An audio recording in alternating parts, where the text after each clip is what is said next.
नमस्कार दोस्तों। अभी तक हम 2 वीडियो उन पर डिस्कस कर चुके हैं। हालांकि आपका ऑनलाइन क्लासेस को लेकर इंटरेस्ट वो धीरे धीरे कम हो रहा है और पता नहीं इसके पीछे क्या कारण है, पर जो भी है ये हमारा तीसरा वीडियो है। इसमें हम पंचायती राज को डिस्कस करेंगे वापस एक बार। पिछले वीडियो में हमने अर्बन जो लोकल बॉडीज़ है उनको एक एक करके डिस्कस किया था। लास्ट में हमने छोड़ दिए थे नगरीय निकायों के प्रकार, types of urban local bodies. इसमें हम 7 से 8 जो अर्बन लोकल बॉडीज़ उनको डिस्कस करेंगे। उसके जस्ट बाद हम जो पढ़ेंगे वो होगा हमारा राजस्थान में पंचायती राज। कि राजस्थान में पंचायती राज की क्या स्थिति है, कितनी ग्राम पंचायतें हैं, कितनी पंचायत समिति है, कितनी जिला परिषद है, इनके पॉलिटिकल हेड कौन है, इनके एडमिनिस्ट्रेटिव हेड कौन होते हैं, इनके इसका जो स्ट्रक्चर है वो कैसे बनता है। उसके अलावा हम डिस्कस करेंगे इसमें कोई भी पदाधिकारी है, कोई भी मेंबर है या कोई भी चेयरमैन है या जिला परिषद का जिला प्रमुख है, ये अपना रेजिग्नेशन किसको देंगे, ये सारी चीज़ें हम इसमें डिस्कस करेंगे। और उसके बाद में लास्ट में हम थोड़ा सा देखेंगे कि राजस्थान में पंचायती राज को लेकर कौन कौन से अभी तक अमेंडमेंट हुए हैं, कौन कौन से रिफॉर्म है। इसमें 3 मेजर रिफॉर्म है जो कि राजस्थान में पंचायती राज और लगभग 93-94 के अंदर इंट्रोड्यूस हुआ था आफ्टर कॉन्स्टिट्यूशनल अमेंडमेंट। उसके बाद में एक नया जो डेवलपमेंट हुआ वो 1999 में होता है। 1999 में एक पैसा एक्ट आया था, पंचायती राज एक्सटेंशन इन शेड्यूल एरिया, कि पंचायती राज था इसका जो एक्सटेंशन, इसका विस्तार है वो अनुसूचित क्षेत्रों के अंदर किया गया। उसके बाद में जो दूसरा मेजर डेवलपमेंट था वो था नॉन कॉन्फिडेंस मोशन को लेकर था। उसमें थोड़े से चेंजेस किए गए, ये चेंजेस किए गए 2007 में। और लेटेस्ट जो अमेंडमेंट था वो 2015 में बीजेपी गवर्नमेंट के समय आया कि जितने भी इनके जो अध्यक्ष हुआ करते हैं, इनके जो सदस्य हुआ करते हैं, चाहे जिला परिषद हो चाहे आपका पंचायत समिति हो, इनके लिए एक मिनिमम एजुकेशन है, ये मिनिमम क्वालिफिकेशन उसका प्रावधान किया गया।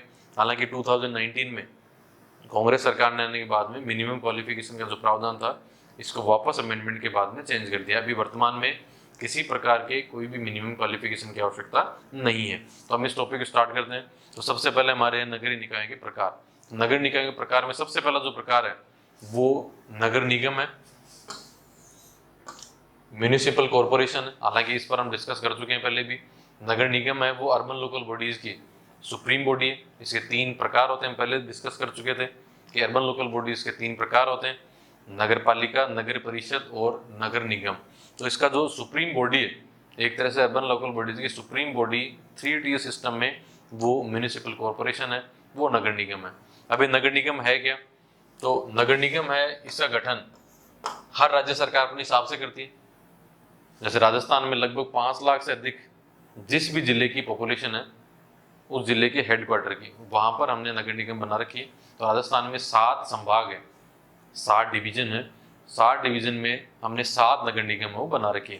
तो राजस्थान में जैसे प्रावधान है कि राजस्थान नगर निगम है वो 5 लाख से ऊपर जहाँ भी पॉपुलेशन है वहां पर नगर निगम का गठन किया गया। तो ये अलग अलग राज्यों के अंदर इसको लेकर अलग अलग प्रावधान किए गए। तो ये जनसंख्या 5 लाख से लेकर और 1 करोड़ तक की पॉपुलेशन में नगर निगम है, इसको बनाने का प्रावधान है। ये नगर निगम कहाँ बनाई जाएगी? जहाँ पर पॉपुलेशन ज़्यादा है, जहाँ पर जनसंख्या ज़्यादा है, वहाँ पर इस नगर निगम का गठन किया जाएगा। उसके अलावा इस नगर निगम का जो कार्यकारी अध्यक्ष है, इसका एक तरह से जो नगर निगम म्यूनिसिपल कॉरपोरेशन है, इसका पॉलिटिकल हेड है, उसका पूरे इंडिया में एक ही नाम है, एक ही नाम जाना जाता है, इसको बोलते हैं मेयर। ये मेयर होता है। इसको किस प्रकार से इलेक्ट किया जाएगा, इसका चुनाव किस प्रकार से होगा, इसके प्रावधान भी हर राज्य में अलग अलग कर रखे हैं। जैसे राजस्थान के अंदर पहले प्रावधान था कि जो मेयर है उसको इनडायरेक्टली चुना जाएगा। इस मेयर का चुनाव इस नगर निगम में के जो पार्षद होते हैं वो सब मिलकर इनडायरेक्टली अपने वोट के द्वारा इनका चुनाव करेंगे। लेकिन बाद में इसमें अमेंडमेंट किया गया कि मेयर का चुनाव वो डायरेक्ट जनता करेगी। जिस प्रकार से हम गाँव में सरपंच का चुनाव करते हैं, ठीक उसी प्रकार इलेक्शन की बात है वो राजस्थान में की गई, कहाँ पर? इस म्यूनिसिपल कॉरपोरेशन में। तो इस मेयर का चुनाव है वो अलग अलग राज्यों में अलग अलग प्रकार से किया जाता है। हो सकता है इसका चुनाव इनडायरेक्टली किया जाए, हो सकता है इसका चुनाव है वो डायरेक्टली किया जाए। इस मेयर के नीचे एक डिप्टी मेयर भी होता है, एक डिप्टी मेयर का प्रावधान है। और इनको हेल्प करने के लिए एक परिषद होती है, इस म्यूनिसिपल कॉरपोरेशन में एक काउंसिल होती है। उस काउंसिल में बहुत सारे मेंबर्स होते हैं और हर मेंबर को अलग अलग काम है वो सौंपे जाते हैं। किसके माध्यम से? बहुत सारी कमिटीज के माध्यम से। तो म्यूनिसिपल कॉर्पोरेशन में वापस हम एक बार देख लेते हैं। अच्छा, इसके अलावा इसका जो एडमिनिस्ट्रेटिव हेड है, ये तो पॉलिटिकल हेड इसका मेयर, इसका जो एडमिनिस्ट्रेटिव हेड है उसको कमिश्नर बोलते हैं, उसको आयुक्त के नाम से जाना जाता है, उसको आयुक्त कहा जाता है। और ये जो नगर निगम है ये एक तरह से लीगल बॉडी है, ये कानूनी निकाय है, ये मुकदमा कर भी सकते हैं। और अगर आपको नगर निगम में मुकदमा करना है तो पर्टिकुलर वो नगर निगम के खिलाफ ही होगा। तो इस प्रकार से इसको एक लीगल बॉडी का, एक लीगल फ्रेमवर्क का दर्जा दिया गया है। ये नगर निगम से संबंधित महत्वपूर्ण तथ्य हैं। नगर निगम हम पहले डिस्कस कर चुके हैं। अर्बन लोकल बॉडी की जो सुप्रीम बॉडी है, जो सर्वोच्च निकाय है, वो नगर निगम है, जिसको म्यूनिसिपल कॉर्पोरेशन कहते हैं। इसके नीचे नगर परिषद होगी, म्यूनिसिपल काउंसिल होगी, और उसके नीचे नगर पालिका होगी। तो हम देख रहे हैं कि ऊपर ऊपर जो बॉडी है, जैसे हम ये लोगो देख रहे हैं जयपुर नगर निगम का, तो सबसे सुप्रीम बॉडी ये होती है। इसका गठन किस प्रकार किया जाएगा? इसका गठन है पॉपुलेशन के आधार पर किया जाएगा, कि जहाँ पर बहुत ज्यादा अर्बनाइजेशन है, जहाँ पर बहुत ज्यादा पॉपुलेशन है। पॉपुलेशन कितनी हो सकती है? तो हर राज्य ने अलग अलग प्रावधान कर रखे हैं। म्यूनिसिपल कॉर्पोरेशन है वो 5 लाख से लेकर 1 करोड़ की जनसंख्या तक के जितने भी शहर हैं वहां पर इसका गठन किया गया है। इसके अलावा इस जो म्यूनिसिपल कॉर्पोरेशन है, इसका पॉलिटिकल हेड उसको मेयर कहते हैं। इस मेयर को हेल्प करने के लिए, मदद करने के लिए एक डिप्टी मेयर होता है, और इन दोनों को हेल्प करने के लिए, इन दोनों को एडवाइस करने के लिए काउंसिल होती है। उस काउंसिल में बहुत सारे पार्षद उसके मेंबर होंगे, और वो पार्षद बहुत सारी कमेटीज के भी अध्यक्ष होंगे, और ये परिषद के माध्यम से अपना कार्य करते हैं। और इस म्यूनिसिपल कॉर्पोरेशन का जो एडमिनिस्ट्रेटिव हेड है, इसको कमिश्नर कहते हैं, इसको आयुक्त है, आयुक्त भी कहा जाता है। तो सबसे पहला हमारा जो नगर निकाय का प्रकार है वो नगर निगम है। हालांकि इसके बारे में हम पहले भी डिस्कस कर चुके हैं। उसके बाद अब हम अगले पेज पर चलते हैं।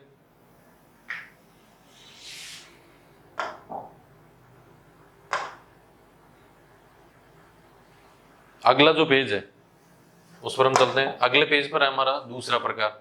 दूसरा प्रकार इसका है जो है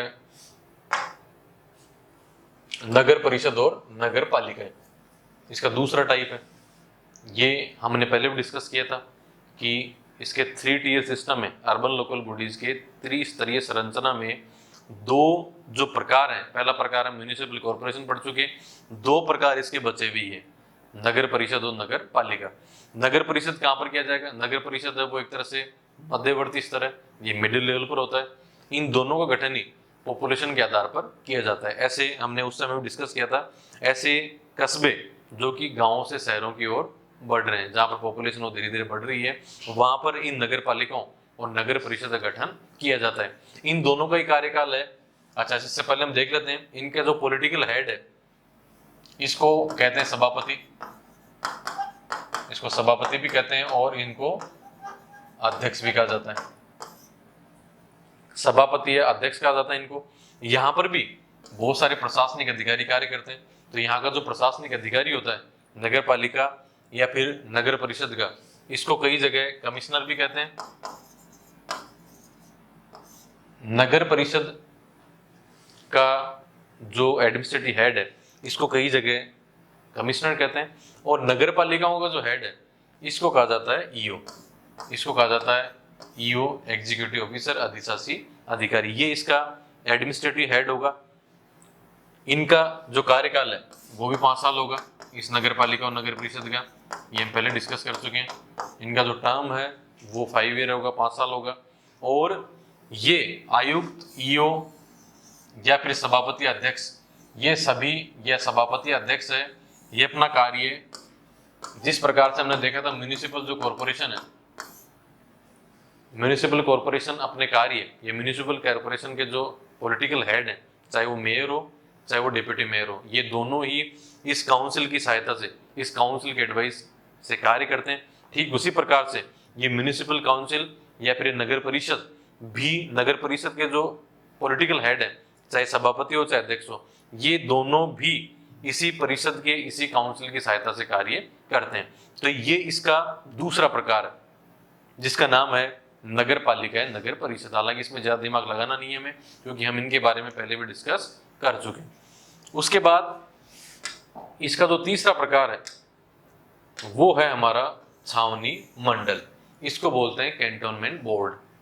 छावनी मंडल, छावनी मंडल का मतलब कहाँ पर, कि जहाँ पर आर्मी है, उसका एक बड़ा आर्मी टाउन के अंदर रह रही है, और उस जहाँ पर आर्मी रह रही है, जहाँ पर आर्मी का डिप्लोयमेंट है, जहाँ पर आर्मी रह रही है, वहीं पर कुछ सिविलियंस भी रहते हैं, कुछ नागरिक भी रहते हैं, नागरिक बस्ती भी रहती है और आर्मी पर्सन भी रह रहे हैं। ऐसी जगह पर डेवलपमेंट के लिए कैंटोनमेंट बोर्ड का गठन किया गया। ये कैंटोनमेंट बोर्ड है, ये ब्रिटिशर्स के समय बनाए गए थे। ब्रिटिशर्स के समय राजस्थान का कैंटोनमेंट बोर्ड था नसीराबाद, जो कि वर्तमान में भी है।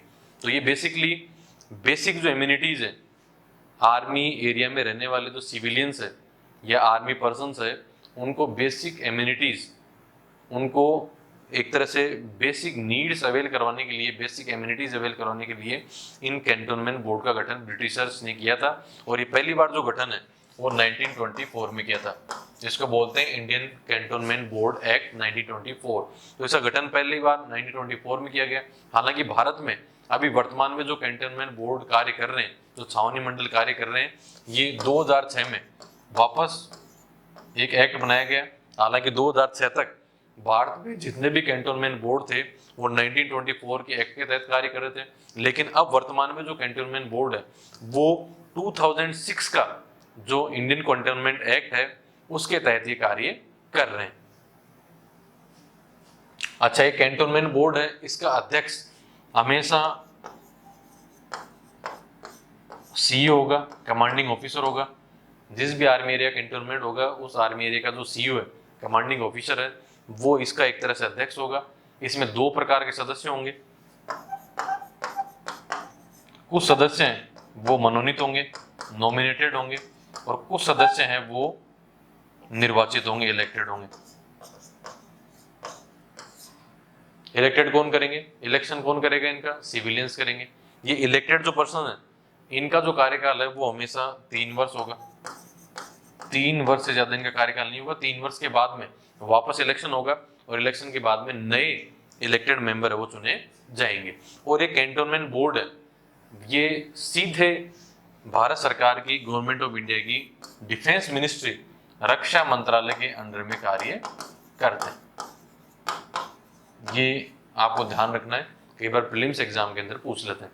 ये दोनों ही जो फैक्ट्स और इम्पोर्टेंट है कि वर्तमान में जो कैंटोनमेंट बोर्ड्स हैं इंडिया के अंदर, छावनी मंडल है, वो वर्तमान में 2006 के कैंटोनमेंट बोर्ड एक्ट के तहत कार्य कर रहे हैं। और भारत में सर्वप्रथम जो कैंटोनमेंट बोर्ड एक्ट है वो 1924 में बनाया गया था। इसका जो कैंटोनमेंट बोर्ड का जो अध्यक्ष है, चेयरमैन है, वो हमेशा एक तरह से ट्रेडिशन है, एक तरह से परंपरा है। इसका जो अध्यक्ष है वो हमेशा सीईओ होगा, कमांडिंग ऑफिसर होगा, और ये सीधा भारत सरकार की जो डिफेंस मिनिस्ट्री है उसके अंडर में कार्य करता है। ऐसा कैंटोनमेंट बोर्ड है वो भारत में लगभग वर्तमान में 62 है, पर कई जगह ये कैंटोनमेंट बोर्ड हो 64 भी दिए गए। इतनी मेहनत आपको करनी है, या आप इसको फैक्ट को देख लेना। वैसे आपको 62 कैंटोनमेंट बोर्ड है वो याद रखने की, भारत में वर्तमान में 62 कैंटोनमेंट बोर्ड है वो कार्य कर रहे हैं। तो ये तीसरा प्रकार है अर्बन लोकल बॉडीज का, नगरीय निकायों का तीसरा प्रकार है, जिसका नाम था कैंटोनमेंट बोर्ड। उसके बाद इसका जो चौथा प्रकार है वो हम आगे बढ़ते हैं। इसका चौथा प्रकार है ट्रस्ट पोर्ट है, या इसको पोर्ट ट्रस्ट भी कहते हैं, न्यायास्पतन है। कि जो बड़े बड़े पोर्ट्स हैं, बड़े बड़े जो बंदरगाह है, वहाँ पर बेसिक एमिनिटीज डेवलप करनी हो सिविलियंस के लिए, या फिर उस पोर्ट की सिक्योरिटी कंसर्न के लिए, उस पोर्ट की सुरक्षा के लिए। मैं वापस बता रहा हूँ आपके, जो पोर्ट ट्रस्ट है, नगरीय निकाय का जो चौथा प्रकार है पोर्ट ट्रस्ट, इसका गठन केवल और केवल 2 उद्देश्यों से किया जाता है। पहला उद्देश्य है बंदरगाह की सुरक्षा, कोई भी पोर्ट है उसके सिक्योरिटी के लिए इसका एस्टेब्लिशमेंट होगा, इसको बनाया जाएगा। या फिर इसका दूसरा जो उद्देश्य है वो है नागरिकों को सुविधा प्रदान करना, यहाँ पर आने वाले जो सिविलियंस है इनको सुविधा प्रदान की जाए। ये 2 बेसिक ऑब्जेक्टिव है इन पोर्ट ट्रस्ट को डेवलप करने के। अच्छा, ये ट्रस्ट पोर्ट्स हैं, इनका जो गठन है वो पार्लियामेंट के द्वारा किया जाता है। ये भी इम्पोर्टेंट फैक्ट है, इसका गठन है वो पार्लियामेंट करेगी एक एक्ट के द्वारा इस पोर्ट ट्रस्ट का। और इन पोर्ट ट्रस्ट में भी दोनों प्रकार के मेंबर कार्य करते हैं। इन पोर्ट ट्रस्ट में निर्वाचित भी सदस्य होंगे और मनोनीत सदस्य भी होंगे। ये दोनों प्रकार के मेंबर ये कार्य करते हैं। और भारत में वर्तमान में चाहे आपका चेन्नई हो, मुंबई हो, इन दोनों जगह पर पोर्ट ट्रस्ट इसका गठन किया गया। ये भी आपके लिए इंपॉर्टेंट है। इसका तीसरा प्रकार कौन सा हो गया? ये न्यायास्पदन है। न्यायास्पदन को बनाने के केवल दो उद्देश्य हैं। पहला उद्देश्य उस पोर्ट की सुरक्षा के लिए बनाया जाएगा, या फिर उस पोर्ट पर जो आने वाले सिविलियंस है इनको बेसिक एम्यूनिटीज अवेल करवाने के लिए किया जाएगा। इन पोर्ट ट्रस्ट का गठन पार्लियामेंट के द्वारा किया जाएगा। और ये पोर्ट ट्रस्ट है, इसमें दोनों प्रकार के मेंबर कार्य करेंगे। पोर्ट ट्रस्ट जो बॉडी होगी इसमें दोनों प्रकार के कार्य करेंगे। इन प्रकार के निकायों में चाहे वो निर्वाचित सदस्य हो, चाहे वो मनोनीत सदस्य हो, चाहे वो इलेक्टेड मेंबर हो, चाहे वो नॉमिनेटेड मेंबर हो। और इस प्रकार के जो ट्रस्ट पोर्ट हैं वो आपके मुंबई और चेन्नई जैसे जो बड़े पोर्ट हैं वहां पर बनाए गए। ये इसका चौथा प्रकार था। पांचवा प्रकार इसका आपका नोटिफाइड एरिया कमेटी, अधिसूचित क्षेत्र समिति। इसको वापस आप नोट कर लें, इसको बोलते हैं नोटिफाइड एरिया कमेटी। इनका गठन क्यों किया जाता है? इनको बनाने का उद्देश्य क्या है? इसको बनाने के दो उद्देश्य हैं कि या तो ये उस जगह बनाए जाएंगे, उस स्थान पर बनाए जाएंगे जहां पर इंडस्ट्रियलाइजेशन कारण ऐसे स्थान बनाए जाएंगे जहां पर औद्योगिकरण के कारण वो कस्बा, वो टाउन या तो वो डेवलपिंग है, विकासशील है, किसके कारण? इंडस्ट्रियलाइजेशन के कारण, औद्योगिकरण के कारण। और या फिर इसको बनाने का दूसरा जो बड़ा ऑब्जेक्टिव है वो होगा कि या ये क्षेत्र या ये टाउन है वो नगरपालिका बनने की शर्तों को पूरा ना कर रहा हो। भाई नगरपालिका बनने की शर्तों को अगर पूरा कर रहा होगा तो हम नगरपालिका बना देंगे, नगर परिषद बना देंगे। पर इसको बनाने के दो ऑब्जेक्टिव होंगे, दो उद्देश्य होंगे। पहला उद्देश्य मैंने आपको बता दिया कि या तो ये वहां पर बनाए जाएंगे, उस टाउन में बनाई जाएगी ये अधिसूचित क्षेत्र कमेटी, नोटिफाइड एरिया कमेटी उस टाउन में बनाई जाएगी जो टाउन डेवलपिंग हो, किसके कारण? इंडस्ट्रियलाइजेशन के कारण।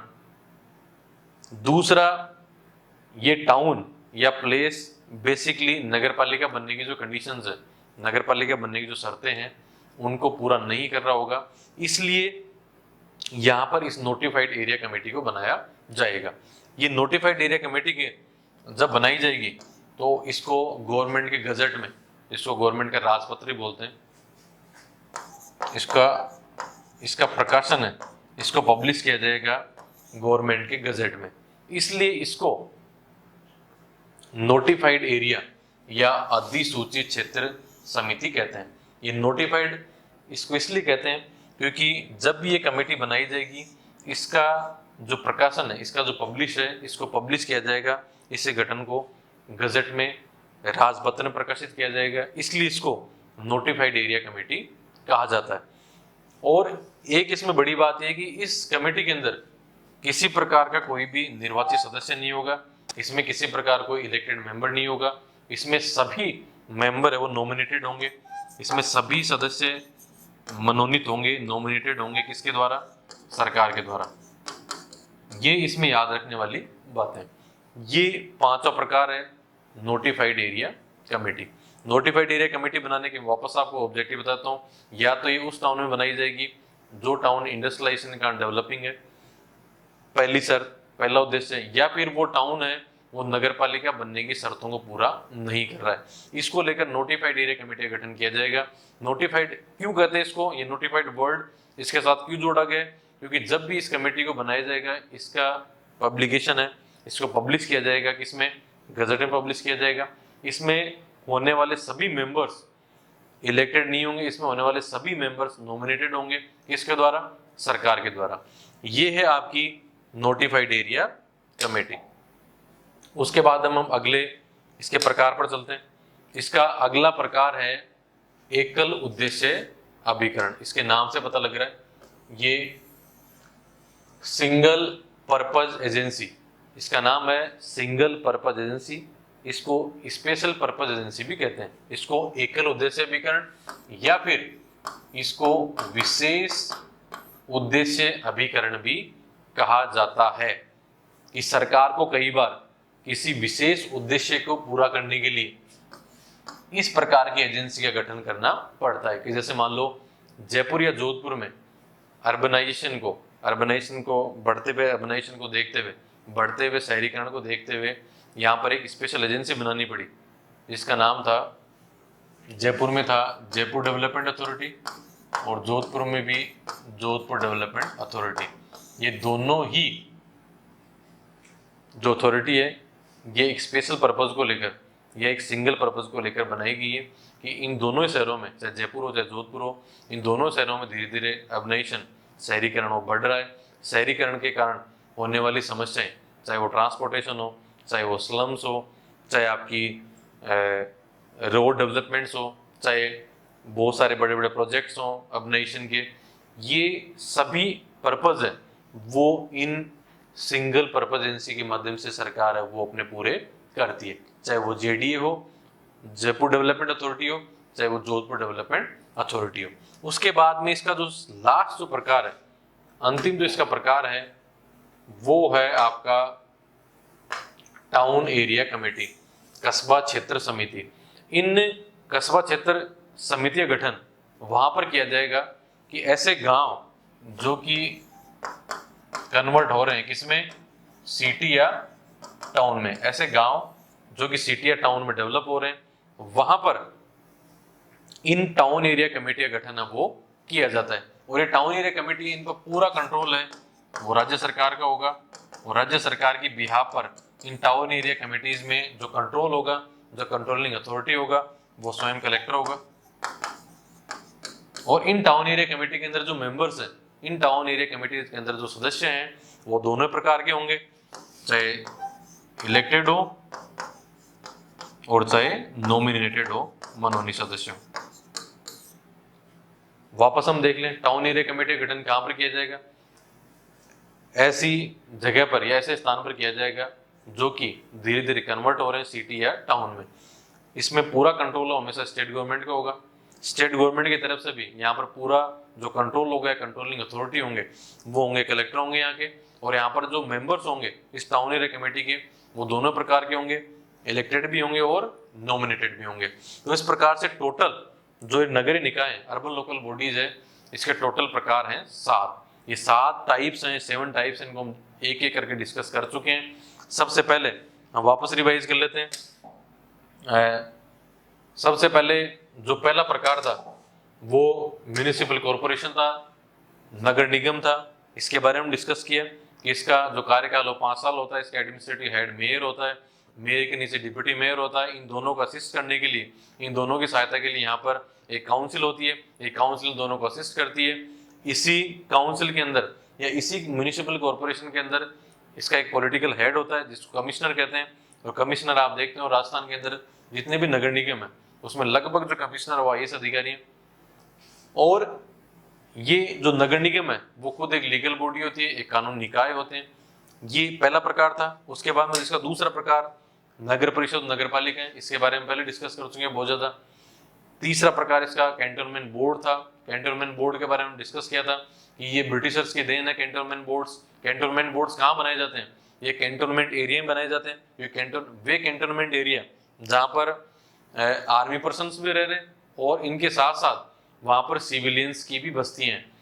वहां पर डेवलपमेंट के लिए या वहां के इश्यूज को सॉल्व करने के लिए इन कैंटोनमेंट बोर्ड का गठन पहली बार ब्रिटिशर्स के समय किया गया था। हालांकि ये 1924 का जो कैंटोनमेंट बोर्ड एक्ट है इसको 2006 के अंदर वापस अमेंड किया गया। कैंटोनमेंट बोर्ड का जो अध्यक्ष है वो हमेशा सीईओ होगा, उस क्षेत्र का कमांडिंग ऑफिसर होगा, आर्मी पर्सन होगा। और यहाँ पर 2 प्रकार के मेंबर वो कार्य करते हैं इन कैंटोनमेंट बोर्ड के अंदर। पहला मेंबर इलेक्टेड मेंबर होगा और दूसरा मेंबर नॉमिनेटेड मेंबर होगा। इलेक्टेड मेंबर जो होते हैं इनका टर्म है वो 3 ईयर होता है, 3 साल होता है। और ये कैंटोनमेंट बोर्ड्स हैं ये सीधे डिफेंस मिनिस्ट्री के या रक्षा मंत्रालय के अंडर में कार्य करते हैं। उसके बाद में आपका ट्रस्ट बोर्ड है, न्यायास पतन है, न्यास पतन का गठन कहाँ किया जाएगा, ये बड़े बड़े जो पोर्ट्स हैं वहां पर, चाहे उस पोर्ट की सिक्योरिटी के कंसर्न से किया जाए, पोर्ट की सुरक्षा के लिए किया जाए, या फिर उस पोर्ट पर आने वाले जो सिविलियंस है इनको बेसिक एम्यूनिटीज डेवलप करने के लिए, वहां पर इनको बेसिक एम्यूनिटीज अवेल करवाने के लिए इन ट्रस्ट पोर्ट्स का गठन किया गया। ये ट्रस्ट पोर्ट ये पार्लियामेंट के द्वारा बनाए जाते हैं, और इस प्रकार के ट्रस्ट पोर्ट हैं वो भारत में, चाहे आपका चेन्नई पोर्ट हो, चाहे आपका मुंबई पोर्ट हो, चाहे आपका कोलकाता पोर्ट हो, यहाँ पर इन ट्रस्ट पोर्ट का गठन किया गया। उसके बाद हमने देखा था नोटिफाइड एरिया कमेटी, अधिसूचित क्षेत्र समिति, उसके बाद सिंगल पर्पज एजेंसी, और लास्ट में हमने टाउन एरिया कमेटी को डिस्कस किया। ये थे नगरीय निकायों के प्रकार। इसके बाद जो इंपोर्टेंट जो टॉपिक है वो हमारा है अभी राजस्थान में पंचायती राज। तो राजस्थान में पंचायती राज, राजस्थान में भी पंचायती राज 93 के अंदर कॉन्स्टिट्यूशनल अमेंडमेंट के बाद में इंट्रोड्यूस किया गया। यहाँ पर भी 3 सिस्टम है, त्रिस्तरीय व्यवस्था है पंचायती राज की। त्रिस्तरीय व्यवस्था का मतलब है यहाँ पर पंचायती राज के जो लोकल गवर्नमेंट है पंचायती राज, उसके 3 प्रकार हैं, इसके 3 टाइप है। सबसे पहले जिला परिषद है, दूसरा आपका पंचायत समिति है, और तीसरा आपका है ग्राम पंचायत। तो अब हम इसमें एक एक करके डिस्कस करेंगे कि सबसे पहले है संख्या, कि राजस्थान में टोटल जिला परिषद कितनी है। तो राजस्थान में टोटल जो जिला परिषद है वो 33 है, ये आप सबको पता है। और जो नवीनतम जिला परिषद है वो प्रतापगढ़ है, क्योंकि जो 33वां जिला राजस्थान का वो प्रतापगढ़ है। उसके बाद में आता है पंचायत समिति। पंचायत समिति पहले 295 थी, लेकिन हमारा जो इकोनॉमिक सर्वे अभी आपको पता होगा 2019 के अंदर राजस्थान में वापस एलिमिनेशन परिसीमन किया गया। राजस्थान में पंचायत समिति और ग्राम पंचायतों की संख्या वो बढ़ गई है, कि पंचायत समिति जहाँ पहले 295 हुआ करती थी, 2019 में अमेंडमेंट के बाद में, एलिमिनेशन के बाद में, परिसीमन के बाद में इनकी संख्या वो 352 हो गई 295 से। और ग्राम पंचायत जहाँ पहले 9,900 के आसपास थी पहले लगभग अप्रोक्सीमेटली, अब ये ग्राम पंचायतें हैं वो 11,341 हो चुकी हैं। ये जो फैक्ट्स हैं वो इकोनॉमिक सर्वे आप सबने पढ़ा होगा ऐसे, मेरे ऐसा मैं सोचता हूँ, और आपको पढ़ना भी चाहिए इकोनॉमिक सर्वे। ये इकोनॉमिक सर्वे के फैक्ट्स हैं, वहां से लिए गए 2019-20 के जो आर्थिक सर्वेक्षण है इकोनॉमिक सर्वे राजस्थान का, उसमें तीनों फिगर दिए गए। राजस्थान में जिला परिषद कितनी है 33, नवीनतम आपका प्रतापगढ़ है। राजस्थान में पंचायत समिति 2019 के बाद में 352 हो चुकी है, और ग्राम पंचायतों की संख्या वो 11,341 हो चुकी है, 11,341। फिर आता है इसका जिला परिषद का पॉलिटिकल हेड कौन होता है, आप सभी को पता है, आप सभी, हम सभी लगभग गांव में रहने वाले लोग हैं। तो जो जिला परिषद का जो पॉलिटिकल हेड है इसको बोलते हैं जिला प्रमुख। और वही अभी हमने जो म्युनिसिपल कॉर्पोरेशन पढ़ा था, इस जिला प्रमुख को असिस्ट करने के लिए, इसकी सहायता करने के लिए जिला प्रमुख भी होता है। पंचायत समिति पंचायती राज का मध्यवर्ती स्तर है, मिडिल लेवल का जो बॉडी है वो पंचायत समिति है। पंचायत समिति का पॉलिटिकल हेड कौन होता है, आप सभी को पता है, प्रधान होता है। और प्रधान को असिस्ट करने के लिए यहाँ पर उप प्रधान होता है। ग्राम पंचायत का पॉलिटिकल हेड कौन होता है, सरपंच होता है। और इसको हेल्प करने के लिए यहाँ पर उप सरपंच भी होता है। ये इनके पॉलिटिकल हेड है। फिर आता है इनके एडमिनिस्ट्रेटिव हेड कौन है, आप सभी को पता है जिला परिषद का एडमिनिस्ट्रेटिव हेड कौन होता है। जिला परिषद का एडमिनिस्ट्रेटिव हेड होता है सीईओ, चीफ एग्जीक्यूटिव ऑफिसर होता है, जिसको बोलते हैं मुख्य कार्यकारी अधिकारी। ये सीईओ होगा। हालांकि सीईओ को हेल्प करने के लिए यहाँ पर एक एसीईओ भी होता है। राजस्थान के अंदर लगभग सीईओ आईएएस अधिकारी हैं, कई जगह जो सुपरटेम स्केल के आरएस हैं उनको भी सीईओ लगाया गया। और पंचायत समिति का जो हेड होगा, एडमिनिस्ट्रेटिव हेड, वो बीडीओ होता है। ये राजस्थान डेवलपमेंट सर्विसेज का अधिकारी होता है, राजस्थान विकास सेवा का अधिकारी होता है। इसको ब्लॉक डेवलपमेंट ऑफिसर भी कहते हैं, जिसका नाम है बीडीओ। हालांकि इस बीडीओ को हेल्प करने के लिए यहाँ पर पंचायत प्रसार अधिकारी होता है, जो हमें यहाँ पर इतना नहीं समझना है। हमें केवल इतना ध्यान रखना है कि पंचायत समिति का एडमिनिस्ट्रेटिव हेड कौन होता है, बीडीओ। और ग्राम पंचायत के अंदर जो ग्राम पंचायत का एडमिनिस्ट्रेटिव हेड होगा वो होगा ग्राम सेवक। हालांकि आजकल इनका नाम बदल, अब इसके बाद देखते हैं इनका गठन, इसका स्ट्रक्चर कैसा बनता है। तो इसमें जो जिला परिषद है, इसमें सबसे पहले इसके जिला परिषद सदस्य होंगे, इनको जिला परिषद मेंबर बोलते हैं। इन मेंबर्स का चुनाव है, इनका इलेक्शन हमेशा डायरेक्ट होगा, इनका चुनाव प्रत्यक्ष तरीके से होगा कि जनता स्वयं इनको चुनेगी। लेकिन इनके जो पॉलिटिकल हेड है, चाहे वो जिला प्रमुख हो चाहे उप जिला प्रमुख हो, इन दोनों का चुनाव हमेशा अप्रत्यक्ष तरीके से किया जाएगा, इनडायरेक्ट वे में किया जाएगा। इसका मतलब क्या हुआ कि ये जिला परिषद सदस्य स्वयं, जो जिला परिषद मेंबर है, ये स्वयं चुनेंगे किसको, उप जिला प्रमुख और जिला प्रमुख को। उसी प्रकार से हम पंचायत समिति में जाएं तो पंचायत समिति में सबसे पहले सदस्य होते हैं इसके, जिनको हम पंचायत समिति सदस्य कहते हैं, पंचायत समिति मेंबर कहते हैं। इन सदस्यों का चुनाव हमेशा कैसे होगा, इन सदस्यों का चुनाव हमेशा प्रत्यक्ष तरीके से होगा, इनका डायरेक्ट इलेक्शन होगा। डायरेक्ट इलेक्शन का मतलब है इनका चुनाव हमेशा जनता के द्वारा किया जाएगा। इनके अलावा इसके जो पॉलिटिकल हेड है, पंचायत समिति का पॉलिटिकल हेड, चाहे प्रधान हो चाहे उप प्रधान हो, इन दोनों के चुनाव इस जिला प्रमुख और उप जिला प्रमुख की तरह इन दोनों के चुनाव अप्रत्यक्ष तरीके से किए जाएंगे। इनके चुनाव प्रधान और उप प्रधान, इन दोनों के चुनाव ही इनडायरेक्ट इलेक्शन से किए जाएंगे। इसका मतलब ये मेंबर्स ही अपने में से किसी को प्रधान या उप प्रधान चुनेंगे। उसके बाद आता है ग्राम पंचायत। ग्राम पंचायत में आपको पता है सबसे पहले इसके सदस्य होते हैं ग्राम पंचायत के, जिनको हम बोलते हैं वार्ड पंच। आप सभी को पता है इन वार्ड पंच के चुनाव हमेशा प्रत्यक्ष ढंग से होते हैं। प्रत्यक्ष ढंग का मतलब है कि हम अपने वार्ड के वार्ड पंच को स्वयं चुनते हैं, और जो ग्राम पंचायत का पॉलिटिकल हेड है, यहाँ पर ध्यान रखना, इन दोनों के पॉलिटिकल हेड का जो इलेक्शन है वो इनडायरेक्ट वे में हो रहा है। इनका चुनाव इनके मेंबर के द्वारा किया जा रहा है पॉलिटिकल हेड का। जबकि यहाँ पर जो सरपंच है, जो कि ग्राम पंचायत का पॉलिटिकल हेड है, जो ग्राम पंचायत का राजनीतिक मुखिया है, इसका चुनाव हमेशा प्रत्यक्ष तरीके से किया जाएगा। इसका मतलब है कि सरपंच का चुनाव हम स्वयं करेंगे, न कि हमारे द्वारा चुने गए वार्ड पंच।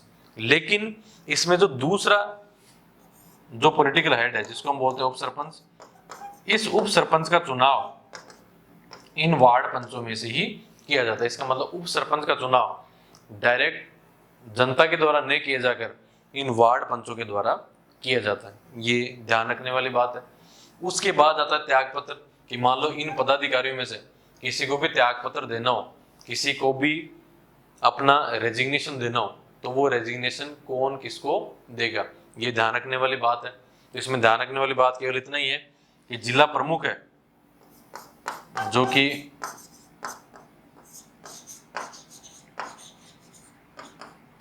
जो कि जिला परिषद का हेड है, पॉलिटिकल हेड है, अगर इसको अपना रेजिग्नेशन देना है तो ये अपना रेजिग्नेशन देगा डिविजनल कमिश्नर को, संभागीय आयुक्त को,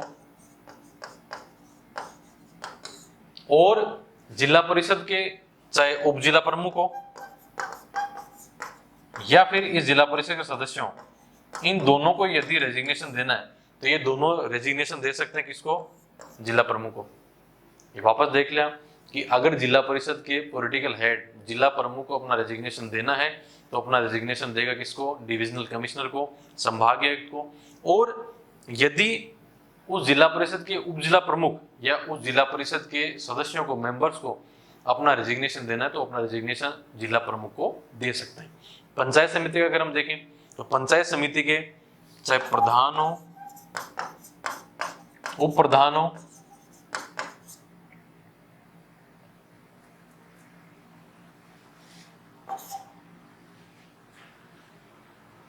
प्रधान है वो अपना जो रेजिग्नेशन है वो देगा जिला प्रमुख को,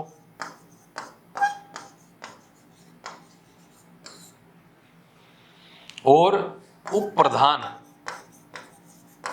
और यदि सदस्यों को अपना रेजिग्नेशन देना है तो वो देंगे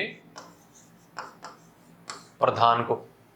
ये इंपॉर्टेंट है, ध्यान रखना कि अगर प्रधान को अपना रेजिग्नेशन देना है, जो कि पंचायत समिति का पॉलिटिकल हेड है, वो अपना रेजिग्नेशन दे सकता है किसको, जिला प्रमुख को। लेकिन उप प्रधान या पंचायत समिति से मेंबर को, पंचायत समिति सदस्य को अपना रेजिग्नेशन देना है तो अपना रेजिग्नेशन किसको देगा, प्रधान को। उसके अलावा ग्राम पंचायत का चाहे वार्ड पंच हो, चाहे सरपंच हो, चाहे उप सरपंच हो, यदि इन सभी में से, इन तीनों में से किसी को भी अपना रेजिग्नेशन देना है, किसी को भी अपना इस्तीफा देना है, तो अपना इस्तीफा किसको दे सकता है? बीडीओ को। ये इंपॉर्टेंट बात थी किसमें? त्यागपत्र को लेकर। अब इंपॉर्टेंट चीज है कि इसके सदस्य कौन होते हैं। ये तो जिला परिषद होगी, इसके मेंबर्स कौन होंगे? तो जिला परिषद के मेंबर कौन होंगे? ये इंपॉर्टेंट बात है, ध्यान रखना। जिला परिषद का मेंबर जिला प्रमुख होगा सबसे पहले। जिला प्रमुख के बाद में इसका मेंबर होगा उप जिला प्रमुख। उप जिला प्रमुख के बाद इसके सदस्य, उसके बाद उस जिले का एमपी, उस जिले का एमपी, उस जिले के सभी एमएलए या फिर राज्यसभा के वे सदस्य जिनका नाम उस जिले की इलेक्टोरल रोल में, उस जिले की निर्वाचक नामावली में हो, या उस जिले के पंजीकृत मतदाताओं, वे सभी राज्यसभा के सदस्य भी उस जिला परिषद के मेंबर होंगे। ये इंपॉर्टेंट बात है, इसको ध्यान रखना। उसके अलावा उस जिले का कलेक्टर, उस जिले का सीईओ और एसीईओ, उस जिले का मुख्य कार्यकारी अधिकारी, चीफ एग्जीक्यूटिव ऑफिसर, और उस जिले का एडिशनल चीफ एग्जीक्यूटिव ऑफिसर, उस जिले का अतिरिक्त मुख्य कार्यकारी अधिकारी, ये सभी इस जिला परिषद के मेंबर होंगे। उसके अलावा इस जिला परिषद के मेंबर उस जिले के सभी प्रधान भी होंगे। प्रधान का मतलब इन पंचायत समिति के पॉलिटिकल हेड को भी इन जिला परिषदों का सदस्य बनाया गया है कि प्रधान भी जिला परिषद के सदस्य होंगे। तो वापस हम देख लें, जिला परिषद के सदस्य कौन कौन होंगे, कि जिला परिषद की होने वाली मीटिंग्स में कौन कौन भाग ले सकते हैं। कौन कौन भाग ले सकते हैं? स्वयं जिला प्रमुख, उप जिला प्रमुख, जिला परिषद सदस्य, उस जिले का एमपी, उस जिले के सभी एमएलए, उस जिले का राज्यसभा का सदस्य जो कि उस जिले की निर्वाचक नामावली में उसका नाम हो, उसका नाम रजिस्टर्ड हो। उसके अलावा उस जिले का कलेक्टर, उस जिले का मुख्य कार्यकारी अधिकारी जो कि इस जिला परिषद का एडमिनिस्ट्रेटिव हेड भी है, उस जिले का अतिरिक्त मुख्य कार्यकारी अधिकारी, एडिशनल चीफ एग्जीक्यूटिव ऑफिसर, और उस जिले के सभी प्रधान, उस जिले के सभी पंचायत समितियों के हेड इस जिला परिषद के मेंबर होंगे। उसके बाद आता है पंचायत समिति। पंचायत समिति के जो मेंबर्स है वो कौन कौन होंगे? तो पंचायत समिति के मेंबर कौन कौन होंगे? स्वयं प्रधान, उप प्रधान, पंचायत समिति सदस्य, उस पंचायत समिति के अंतर्गत आने वाली सभी ग्राम पंचायतों के सरपंच, ये इंपॉर्टेंट है, ध्यान रखना। उस पंचायत समिति के अंतर्गत आने वाला जो विधानसभा क्षेत्र है उसका एमएलए, उस पंचायत समिति का एमएलए, या उस पंचायत समिति के अंतर्गत आने वाला जिला परिषद सदस्य,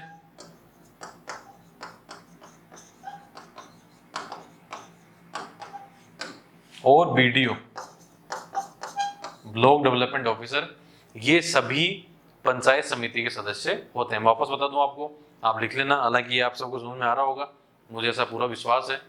तो वापस मैं बता दूं आपको, इसके मेंबर्स कौन होंगे? इसके मेंबर स्वयं प्रधान होगा, उप प्रधान होगा, पंचायत समिति के सभी मेंबर्स होंगे, पंचायत समिति के अंतर्गत आने वाली सभी ग्राम पंचायतों के सरपंच होंगे, पंचायत समिति के अंतर्गत आने वाली जो कॉन्स्टिट्यूएंसी है उसका एमएलए होगा, पंचायत समिति के अंतर्गत आने वाले जिला परिषद के सदस्य होंगे, और बीडीओ, ये सभी इस पंचायत समिति के पदेन सदस्य होंगे या सदस्य होंगे। उसके बाद आता है आपका ग्राम पंचायत। ग्राम पंचायत के सदस्य कौन कौन होंगे?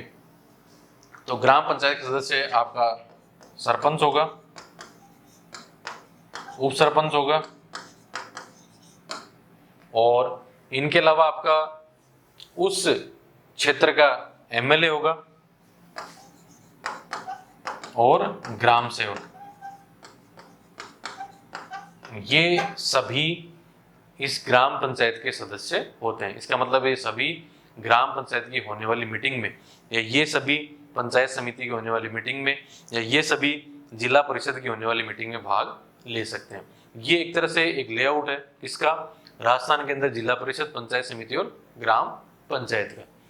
उसके बाद हम थोड़ा सा आगे बढ़ते हैं, थोड़ा सा हम आगे चलते हैं। अब आगे आता है राजस्थान में पंचायती राज से संबंधित महत्वपूर्ण तथ्य कि राजस्थान में पंचायती राज को लेकर अभी तक कौन कौन से डेवलपमेंट है वो हुए हैं। तो सबसे पहले आपका डेवलपमेंट है पेशा, पंचायती राज एक्सटेंशन इन शेड्यूल्ड एरिया। ये भारत सरकार है, भारत सरकार ने नया एक्ट लाई थी, पंचायती राज के अंदर अमेंडमेंट किया था कि भारत के जो भी शेड्यूल्ड एरिया है, भारत के जो भी अधिसूचित क्षेत्र है, वहां पर ये अधिनियम, पेशा अधिनियम, इसको लागू किया गया। इसके बारे में थोड़ी चर्चा करेंगे। उसके बाद हम चर्चा करेंगे नॉन कॉन्फिडेंस मोशन को लेकर बहुत सारे चेंजेस किए गए, उनके बारे में थोड़ा सा डिस्कस करेंगे। और लास्ट में हम डिस्कस करेंगे शैक्षणिक योग्यता को लेकर किए गए प्रावधानों को लेकर। तो हम सबसे पहले जो डिस्कशन कर रहे हैं वो है हमारा पेशा। पेशा जो कानून है वो भारत सरकार के द्वारा 1999 में लाया गया। और ये बेसिकली लाया गया था कि जो अधिसूचित क्षेत्र है, हालांकि इसको हम आगे कभी देखेंगे और कभी, कि हमारे जो शेड्यूल्ड एरिया थे, ऐसे एरिया जहाँ पर शेड्यूल्ड कास्ट ज़्यादा रहती है, चाहे वो आपका शेड्यूल्ड एरिया आपको सभी को पता है 5th शेड्यूल के अंदर बताया गया है, जिसको आपका असम है, त्रिपुरा है, मेघालय है, ये सभी शेड्यूल्ड एरिया है। उसके अलावा इस पेशा जो कानून था 1999 में जब लाया गया था, इसका एक्सटेंशन भारत के 10 राज्यों में और किया गया। 10 राज्य कौन कौन से थे, इसमें मोटे मोटे राज्य याद रखना, चाहे आपका एमपी हो, चाहे महाराष्ट्र हो, आंध्र प्रदेश है, छत्तीसगढ़ है, उसके अलावा आपका झारखंड है, गुजरात है, राजस्थान है। इन सभी एरियाज में भी इस पेशा जो कानून था इसको एक्सटेंडेड किया गया। उसमें हमारे जो इम्पोर्टेंट है वो है राजस्थान, कि राजस्थान में भी पेशा कानून है, इसको इंट्रोड्यूस किया गया। पेशा बेसिकली जो शेड्यूल्ड एरिया थे, वहाँ पर रहने वाली जो ट्राइब्स थी, उनके जो कस्टम्स थे, उनकी जो सिविलाइजेशन थी, उसको कंजर्व करना था। उसके अलावा वहाँ का जो कल्चर था उसको प्रिजर्व करना, ये सारे इस पेशा कानून के मोटिव थे, ऑब्जेक्टिव थे। तो राजस्थान में भी इसको इंट्रोड्यूस किया गया, राजस्थान में इसको लागू किया गया। तो ये चीज़ ध्यान रखने वाली है कि राजस्थान के 2 जिले ऐसे हैं जहाँ पर पेशा कानून को पूरे तरीके से लागू किया गया है। और वो 2 जिले कौन कौन से हैं? डूंगरपुर और बांसवाड़ा।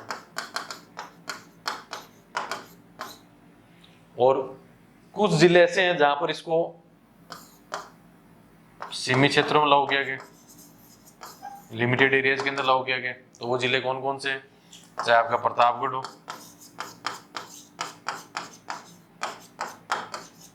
प्रतापगढ़, सिरोही और आपका उदयपुर, इन तीनों जिले में इसको पार्टली या फिर लिमिटेड एरियाज के अंदर इस पेशा कानून को लागू किया गया। ये आप ध्यान रखना।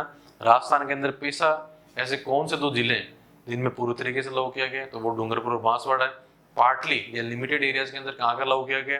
तो ये जो लागू किया गया वो किया गया प्रतापगढ़, सिरोही और उदयपुर में लागू किया गया। उसके ये था पेशा कानून। इस पेशा कानून के बाद में एक दूसरा जो बड़ा डेवलपमेंट हुआ वो डेवलपमेंट हुआ अविश्वास प्रस्ताव को लेकर, नॉन कॉन्फिडेंस मोशन को लेकर। ये चेंज हुआ 2007 में। पंचायती राज जो भारत का, राजस्थान का जो पंचायती राज कानून था उसमें 2007 के अंदर एक नया अमेंडमेंट और किया गया। पहला अमेंडमेंट ये किया गया कि नॉन कॉन्फिडेंस मोशन में पहले जो बहुमत था वो था 2/3 चाहिए होता था। अब इस 2/3 जो बहुमत है, मेजोरिटी है, इसको अब कर दिया गया 3/4। यदि किसी सरपंच को, किसी जिला प्रमुख को, किसी उप जिला प्रमुख को, किसी प्रधान को या प्रधान को यदि उसको उसके पद से हटाना है तो लगभग 3/4 मेजोरिटी की आवश्यकता होगी। 3/4 का मतलब है कि यदि 100 मेंबर है तो 100 में से लगभग आपको 75 सदस्य इसके पक्ष में मतदान करेंगे तो उस सरपंच को उसके पद से, उस प्रधान को उसके पद से हटाया जा सकता है। मेजोरिटी को लेकर ये प्रावधान किया गया सबसे पहले। नॉन कॉन्फिडेंस में पहले जहाँ 2/3 मेजोरिटी की आवश्यकता होती थी, अब इस मेजोरिटी को कर दिया गया 3/4। दूसरा इसमें एक बड़ा बदलाव और किया गया कि अब अगर आप एक बार नॉन कॉन्फिडेंस मोशन ले आए, अगर एक बार आप अविश्वास प्रस्ताव ले आए हैं तो अगले 2 साल तक वापस, नेक्स्ट 2 ईयर तक आप वापस नॉन कॉन्फिडेंस मोशन है उस सरपंच, प्रधान या उप प्रधान के खिलाफ नहीं ला सकते। ये दूसरा अमेंडमेंट था जो कि इस नॉन कॉन्फिडेंस मोशन के साथ किया गया। तीसरा जो राजस्थान में सुधार किया गया वो था शैक्षणिक योग्यता को लेकर प्रावधान किए गए कि अगर आपको सरपंच बनना है, अगर आपको जिला परिषद सदस्य बनना है, आपको वार्ड पंच बनना है, आपको पंचायत समिति सदस्य बनना है, तो आपके पास एक मिनिमम क्वालिफिकेशन है वो होनी चाहिए। ये प्रावधान राजस्थान सरकार ने, बीजेपी गवर्नमेंट थी तब 2015 में किया कि अगर आपको सरपंच बनना है तो आपकी मिनिमम क्वालिफिकेशन होनी चाहिए 8वीं क्लास, आप मिनिमम 8वीं क्लास पढ़े होने चाहिए। आपको वार्ड पंच बनना है तो मिनिमम आप 8वीं क्लास पढ़े होने चाहिए। अगर आपको पंचायत समिति सदस्य बनना है या जिला परिषद सदस्य बनना है तो आपकी मिनिमम क्वालिफिकेशन होनी चाहिए 8th क्लास। हालांकि जो शेड्यूल्ड एरिया थे, जो अधिसूचित क्षेत्र थे, वहां पर इसमें थोड़ा सा बदलाव किया गया कि अधिसूचित क्षेत्र में प्रावधान किया गया, यहाँ थोड़ी सी रिलैक्सेशन दिया गया। यहाँ पर जो रहने वाली जो जनता है, यहाँ पर रहने वाला कोई व्यक्ति है, अगर उसको सरपंच बनना है तो उसकी मिनिमम क्वालिफिकेशन होगी 5th क्लास, और यदि उसको जिला परिषद या पंचायत समिति सदस्य बनना है तो उसकी मिनिमम क्वालिफिकेशन होगी 8th क्लास। ये प्रावधान किए गए। हालांकि पंचायती राज अमेंडमेंट बिल 2019, पंचायती राज संशोधन विधेयक राजस्थान की सरकार का था 2019 के बाद या के तहत ये सभी जो मिनिमम क्वालिफिकेशन के जो प्रावधान थे, इन सभी प्रावधानों को समाप्त कर दिया गया। ये राजस्थान में महत्वपूर्ण अमेंडमेंट हुए। सबसे पहला अमेंडमेंट पेशा है। राजस्थान में आपको ध्यान रखना है 2 जिलों के अंदर पूरे तरीके से लागू किया गया, डूंगरपुर और बांसवाड़ा। और दूसरा अविश्वास प्रस्ताव को लेकर किया गया बदलाव था। और तीसरा आपका जो था वो था शैक्षणिक योग्यता को लेकर किया गया बदलाव। ये आज का हमारा वीडियो है। उसके अलावा हम आगे देखते हैं। हालांकि मुझे लगता है कि अब जल्दी आपकी जो ऑफलाइन क्लासेस है वो स्टार्ट होगी, लेकिन फिर भी जब तक ऑफलाइन क्लासेस स्टार्ट नहीं होती है तब तक मेरा ये मानना है कि आप पढ़ाई से जुड़े रहें। पढ़ाई की सबसे बड़ी जो इम्पोर्टेंट जो चीज़ है वो कंटिन्यूटी है। कंटिन्यूटी आपकी बनी रहनी चाहिए, इसीलिए हम लगातार आपके साथ जुड़े हुए हैं। हालांकि हमें लगता है कि अब धीरे धीरे आप मोक्ष को प्राप्त कर रहे हो, पर फिर भी मेरे को लगता है कि आपको जब भी टाइम मिले तब आप इन वीडियोस को देख लिया करो। लेकिन मेरे को बड़ा आश्चर्य होता है कि जब भी हम वीडियो डालते हैं उसके 2 मिनट बाद कमेंट आता है शानदार वीडियो, शानदार कंटेंट, और वो वीडियो है 1.5 घंटे का। अब वो भगवान जाने कौन लोग हैं जो 2 मिनट में 1.5 घंटे का पूरा कंटेंट देखकर और कंक्लूजन निकाल के और कमेंट कर देते हैं। धन्यवाद।